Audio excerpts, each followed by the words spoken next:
صباح الخير، اهلا بيكم كل متابعيني وكل محبين قناة مطبخ شوشو. هنعمل النهاردة معاكم طريقة جديدة لبلح الشام. معانا المقادير: معانا كوبايتين من الدقيق، ومعانا نص كوب من الزيت، ومعانا معلقتين نشا كبار، ومعانا كوبين من المية، ومعانا نص معلقة من الملح. هنبدأ في الطريقة. اول حاجة حطينا حلة على النار وهننزل بكوب من المية. هنحط الكوب تاني. حطينا كوبايتين من المية وهنضيف عليهم الملح، وهنضيف الزيت اللي كان معانا،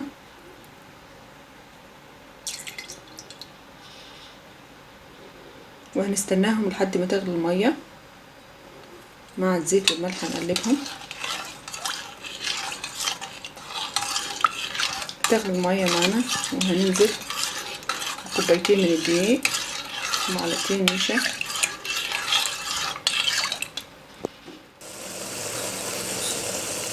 وبعد ما المية والزيت وكل المكونات اللي احنا حطيناها غليت معانا هننزل عليها بالدقيق.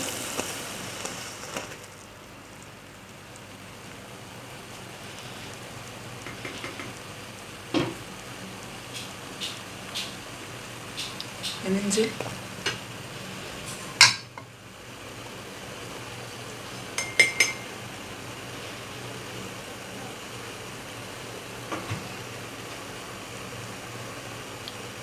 بمعلقتين النشا كبار،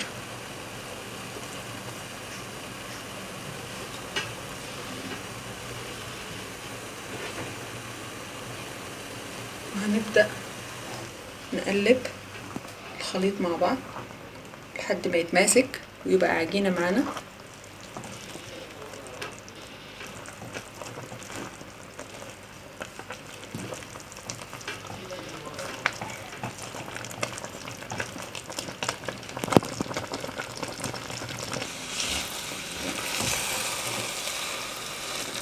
هنفضل نقلب في الخليط كده لحد ما يدينا عجينة كده متجانسة مع بعضيها.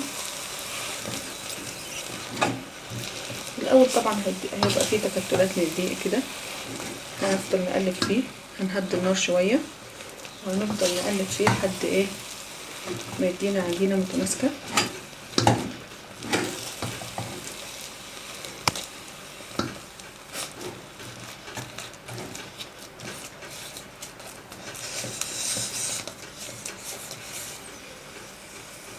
طبعا اهم حاجه احنا وبنعمل بلح الشام ما ننزلش الحله من على النار خالص، علشان الدقيق ده لازم يستوي. ما يديناش طعم الدقيق كده واحنا بناكل بلح الشام، لازم الدقيق ده يستوي جدا ويوصل معانا للدرجه اللي احنا عايزينها.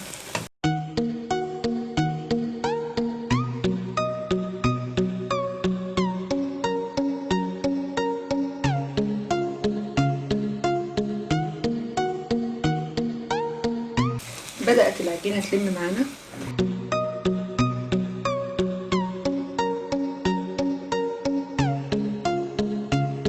خلاص العجينه كده زي ما انتوا شايفين بدأت تلم معانا خالص.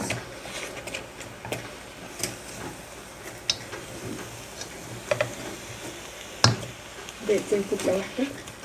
انا بحاول اتخلص من كل الدقيق اللي فيها.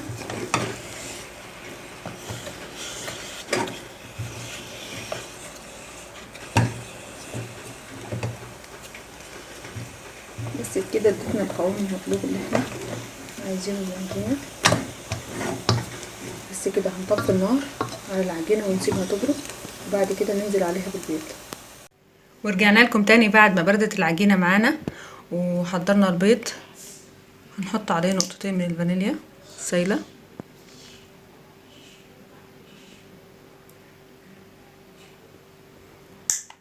هنزود بيضه بيضه، ومعانا المضرب. هنحط البيض الاول، هننزل ببيضه،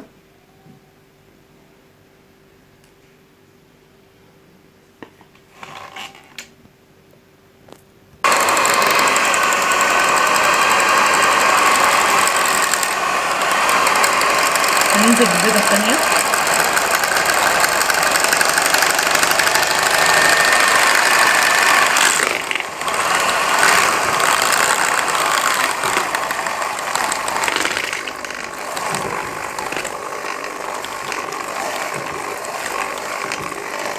طبعا المضرب ده بيسهل علينا بدل ايدينا، ونخلي العجينه متجانسه وطريه برضو جدا معانا.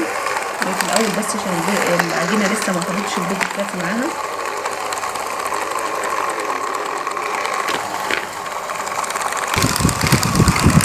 هنزل بالبيضه الكافيه.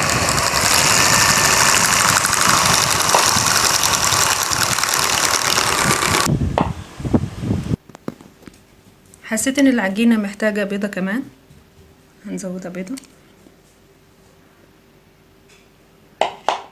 ونبدأ نعجن فيها.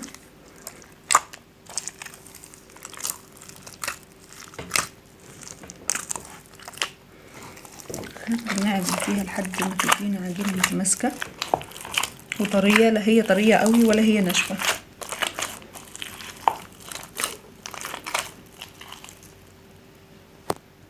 ورجعنا لكم تاني بعد ما ضفنا البيض العجينة، وبقت قدامكم بالقوام اللي انتوا شايفينه ده. العجينة بقت طرية زي ما انتوا شايفينها كده، حلوة خالص. هنبدأ نقطعها. معانا الكيس الحلواني حطيت القمع فيه، هبدأ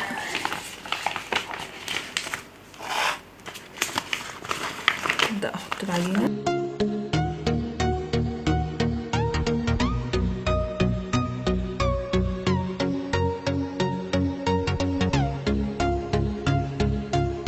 بس لحد ما يتملي القمع معايا.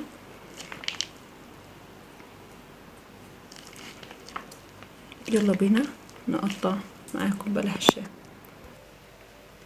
حطينا الزيت على النار، هو لسه مسخنش قوي. هنبدأ نقطع معاكم بلح الشام.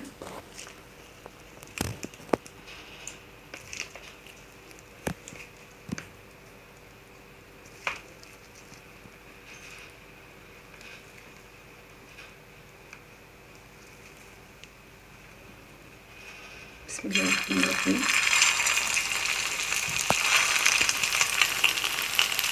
الزيت كده سخن شويه، معلش نستناه يبرد شويه. وبعد ما قطعنا بلح الشام كده ومرينا الصينيه، هنستناه كده لحد ما يحمر على جنبه ونقلبه زي ما انتوا شايفينه بالجمال والحلاوه اللي انتوا شايفينها دي. ان شاء الله يطلع جميل جدا ويعجبكم.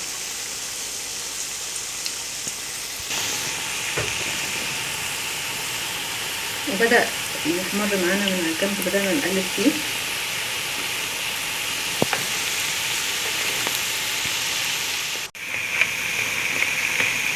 وقلبناه بالشكل اللي انتوا شايفينه ده، بدأ يصفر معانا. وديني شغالة بقلب فيه لحد ما يدينا اللون المناسب اللي احنا عايزينه.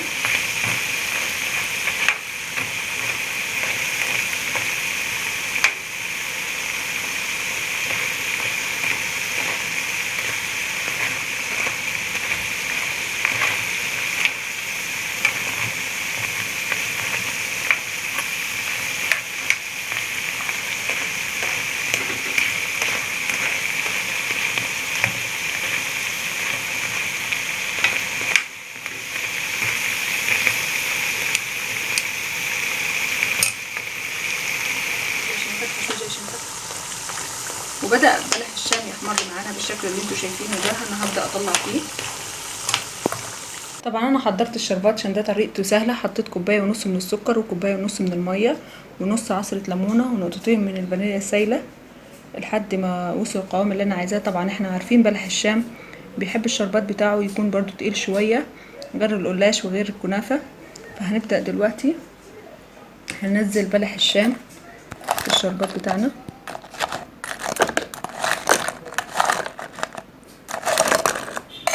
الصورة طبعا مظهرة ان هو محمر قوي، بس هو عادي يعني لونه طبيعي. هبدأ اقلبه في الشربات.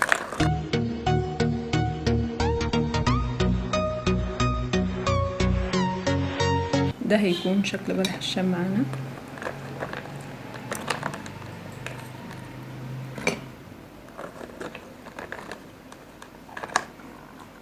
شكله مقرمش وجميل.